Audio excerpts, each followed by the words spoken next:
Hello, Internet. It is Ida Malik Aaron, and welcome back to Box Office Predictions. Today, we're going to be talking about Ticket to Paradise.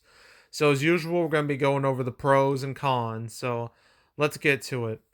Pros are two leads here, George Clooney and Julia Roberts. Let's look through their portfolios. I don't think I've covered a George Clooney movie. Have I? No, I have not. Wow. Damn. So, George Clooney.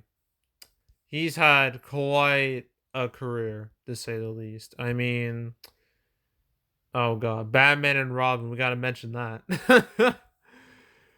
you know, the thing is that he's a decent Bruce Wayne. Like he definitely fits the Bruce Wayne character, rich playboy. But as Batman, bad. Just bad decision. And he has apologized for this movie many times. So I just wanted to mention it because it's fun. But after that, things have been, he's pretty decent. I forgot he was in Spy Kids and Spy Kids 3D. That's weird. But his biggest hits here are The Perfect Storm, Three Kings, the Ocean's Trilogy, 11, 12, 13. Those were very much big, but he did have help from like Matt Damon and Brad Pitt. They were right there with him. Let's see what else. He's had some like Oscar like friendly movies like Serrani. Cannot speak today. Serrania. That's what I'm going with. Michael Clayton. Burn After Reading is another one. Miss Fantastic Mr. Fox. It didn't do well financially, but god damn it, it's a fantastic movie. It's great. Please watch it. If you haven't watched it, what are you doing? Also some other movies here. Up in the Air, Descendants, both of those did pretty darn well. Gravity, well, that was more very much Sandra Bullock's movie. He kind of wasn't in it very much. So it was kind of more Sandra Bullock. Um it was well, Money Monster did fine, I think. Let me look at this. Actually, fun. This was the last collaboration between George Clooney and Julia Roberts before Ticket to Paradise. Yeah, Money Monster did fine financially. It did okay. So, yeah, well, George Clooney, I mean, he's had some bombs. Tomorrowland was an incredible disaster. It's a movie I've watched and I can tell you nothing about it because I only watched it once a long time ago and it is just like it was such a mistake. It was such a I can't even describe it. It was it's not worth talking about because I can't tell you anything about it. But yeah, well George Clooney, his track record's kind of a little wonky. He's still very much recognizable. Very recognizable talent. And same goes for Julia Roberts. Same applies to her. She's had plenty of success, in her career. Going all the way back to Pretty Woman. That was like her big breakout hit. There's that. There was Hook. Uh, what else? Pelican Brief. What was that? Oh, that she was with Denzel. I guess yeah. I guess we can label that as a hit. Definitely. Trying to think of some noteworthy ones. My Friend's Wedding was a big hit. Notting Hill was a big hit. Runaway Bride was a big hit. Aaron Brockovich. The Mexican American Sweethearts, they did fine ish. She was in the Oceans movies 11 and 12. She didn't reprise her role in 13. Mona Lisa Smile did fine. Ant Bully, a weird movie that from my childhood that I still remember for some ungodly reason. That did terrible. Valentine's Day, where she was just like a face in like a crowd of recognizable actors, so I don't really count that. Eat, Pray, Love did fine. Larry Crown did not do so fine. Mirror Mirror did meh. August Osage County did meh. We had a lot of mid movies here. Wonder did really, really well though. So yeah, Julia Roberts. Same applies to what I said about George Clooney applies to Julia Roberts too. Her track record's a little spotty, well, quite spotty, but again, very recognizable actors. So these two are recognizable to most people, and having them together here, you know, might be a bit of a mini event for like their fans. So yeah, I would consider that to be these two to be a pro here because most people are going to watch this movie because of them. So that they're a pro. Another pro is that competition is just it's not really there. I mean, sure there's Black Adam, which is going to be the big movie of the weekend, but that movie is entirely different target audience and demographic. Like that's skewing more young. Like this is more toward older people. And you know, when it comes to like other movies, I already mentioned Halloween Ends is expected to crash and burn this weekend. Smile shouldn't put much of a dent into this, and everything else is just really non-existent. So yeah, competition is very much light, and for the next few weeks, there really isn't any direct competition. Well, I guess there's Tar and Till, but I don't expect either of those being real hits. I think there's nothing really serious for Ticket to Paradise until God, I don't know. I'm struggling to think. Damn, I can't think of anything. She said that's just one movie I'm throwing out there. I don't know. But when it comes to like direct competition, there really isn't much of anything. So that's a pro, obviously, easy pro. Another pro is that this movie's aiming more towards an older demographic. Now, in the past, I said this was a con because back then the older demographic were not willing to go back to the cinema at all. Like the young people were, but the old people, nope, they stayed right home, and a lot of movies got wrecked because of that. Absolutely wrecked. But recently that's changed. Movies like Elvis and Where the Crawdads Sing, both going after more mature, more female oriented audiences, and both did really, really well. And which proved that the older audience is willing to come back, especially if it's a movie that appeals to them. And this is the type of movie that might appeal to that group. And the fact, and because of that fact, and I label that as a pro. The older audience is back, more particularly the older female audience is back, and this movie is basically catnip for them, more or less. So I would consider that to be a pro. Another pro is that this movie's been out overseas for over a month at this point. So, and it's made like almost like 80 million just in overseas numbers, which I say is pretty solid number. I mean, the movie cost like $60 million for this. Really? Definitely went to paychecks. But yeah, it's had a decent international run so far, I would say.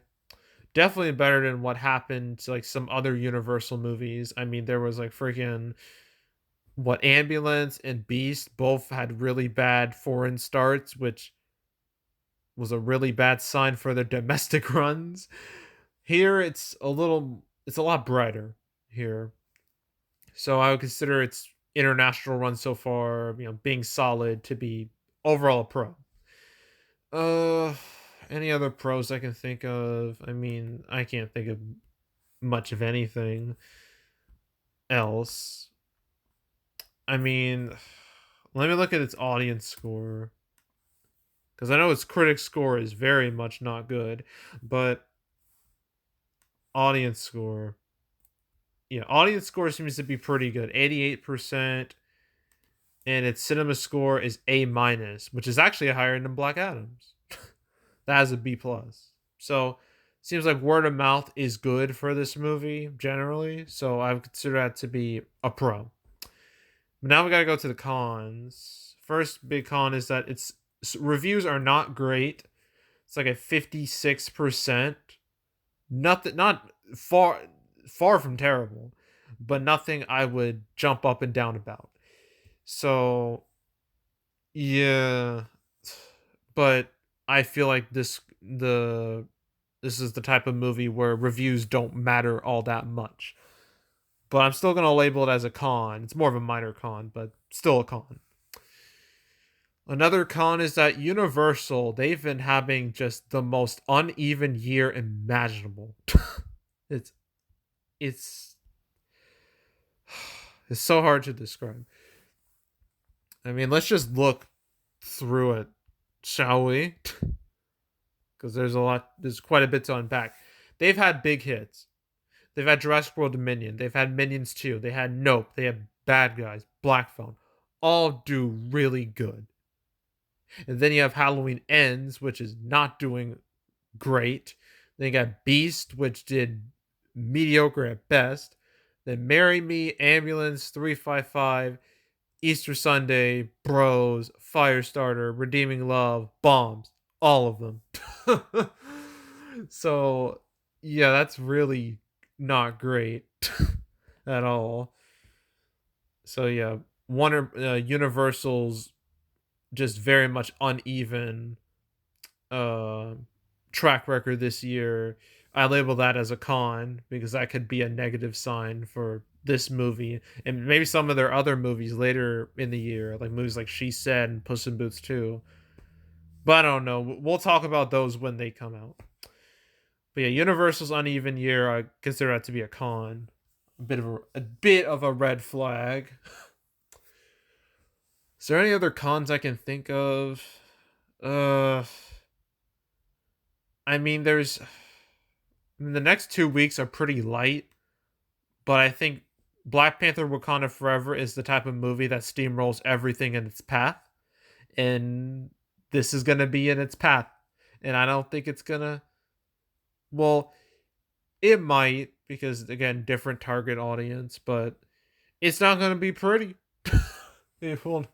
It certainly won't be pretty. And plus, yeah, I think after like Black Panther Wakanda Forever comes out, and once the rest of the November movies come out after Wakanda Forever, this movie's just kind of fade away. So I guess the doomsday that's coming in 3 weeks, I would consider that to be kind of a con in a way. But 3 weeks is plenty of time for a movie to make money. So it's not that big of a con, but I'm still gonna list it as a con. Uh, I think that's it. Really, I literally can't think of anything else. So, opening weekend. Oh, it's Thursday preview. I forgot to mention that. 1.1 million. That's fine, I guess. I mean, that's far from terrible. I mean, it's not amazing, far from amazing, but it's all right. I don't know what to compare this to, really. I guess there's Lost City. I guess that kind of somewhat had a similar audience. But I think that was more action orientated. This is more just not. But Lost City, that had a preview number of 2.5 million. Although I think that included like early showings, like earlier that in the week. I don't think it's obviously not going to reach 30 plus million. That's ridiculous. But and plus that movie had a much bigger ad campaign. But with this, I'm trying to think of something else. Well, I might as well just go with the last Universal movie, Bros, just for a very loose example. Um, how did that do in previews? I forgot. 500,000.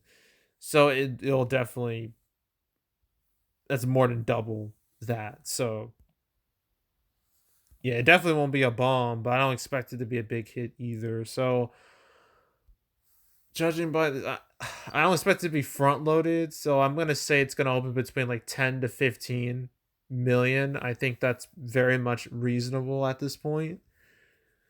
And its total, I expect it to have decent enough legs, considering again lack of real direct competition. So I'm gonna say 40 to 50 million. It's final total. I think it can hit that. I think that's fair.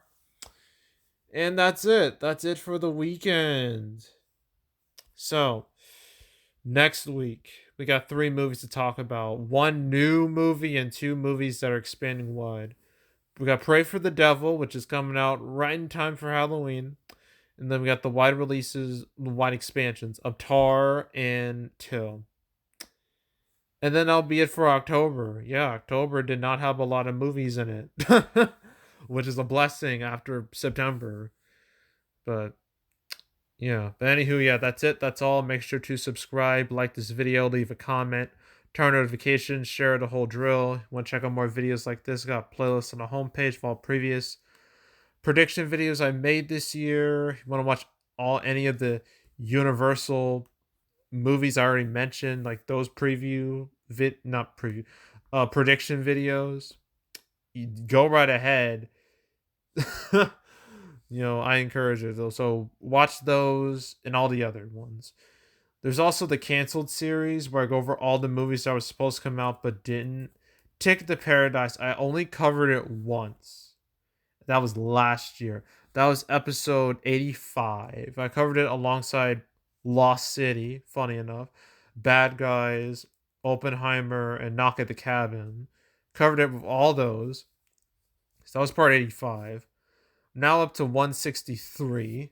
So a lot has happened within the year. So want to watch the canceled series, all 163 episodes up to this point, or particularly the part 85 where I talk about Ticket to Paradise. Go right ahead. Highly encourage you watch it all from beginning to now. Binge it. Binge the whole thing. Highly encourage you. Go do that. There's also box office recaps where I go over the box office results for any particular month. I did my September recap earlier. Finally, go watch that. But the October recap won't come out until the first 2 weeks of October. Not October, November. That's where I see myself making it. It won't be a super long one because not a whole lot of movies came out, so that makes my job easier. But with it should come up in the first 2 weeks of November, so stay tuned for that. But if you want to watch any of the past recap videos I've done on the channel, you can go right ahead. And yeah, that's it. That's all. I am out. Goodbye.